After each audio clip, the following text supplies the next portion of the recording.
Alicia Cole, who had indicated earlier she wanted to speak on 13B. Trying to. Oh, okay. Thank you, Alicia. Okay, thank you. I didn't realize I was going to go first, but I thank you. Yes, so uh, I would like to take my time actually to use my case as a case study on how this standard of proof, this burden of proof, clear and convincing, which is a lot more difficult, um, has been harmful to patients and inhibited the medical board in also doing their job for over a decade. I've been monitoring the medical board since 2007. And just to give you a history, I went into the hospital to have surgery in August of 2006 uh, and ended up subsequently being hospitalized for 2 months, having 7 additional surgeries, 9 blood transfusions, almost having my left leg amputated, left the hospital with an open abdomen for 3.5 years, and had a decade of weekly doctor appointments and aftercare from then on. Um, in 2007, we wrote our first letter to the medical board when we couldn't get all of our medical records, couldn't get questions answered.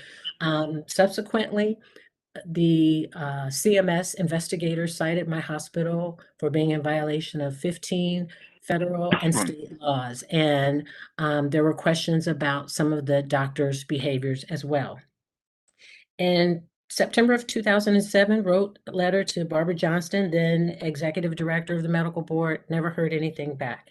Friends and family began a letter writing campaign, 75 to 100 letters. No response from the medical board. October of 2008, wrote another letter to the executive director of the medical board. Then again, a letter writing campaign of over 100 letters. October of 2008, wrote to Renee Threadgill. No response from the medical board. Finally, before she retired, County Supervisor Yvonne Brathwaite Burke got involved. Senator Barbara Boxer got involved. In August of 2010, we wrote another letter writing campaign. And finally, at the end of 2010, the Medical Board of California decided to do an investigation. In January of 2011, 5 years later, I finally had a face-to-face with an investigator. During that conversation, while we sat at my kitchen table and I pulled out documents, she said, "What is that?" And I said, "Oh, these are some missing pages that came from the Department of Health and Human Services Office of Civil Rights as a HIPAA violation." 30 seconds remain.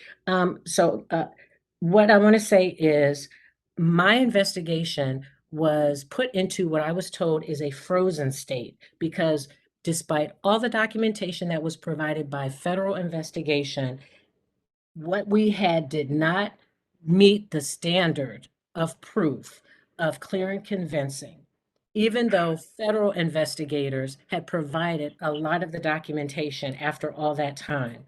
And I was 10 seconds told remain. if I got any more evidence, please let us know. The medical board investigator told me that half the time the doctors don't provide what they're asked for. They don't even show up for.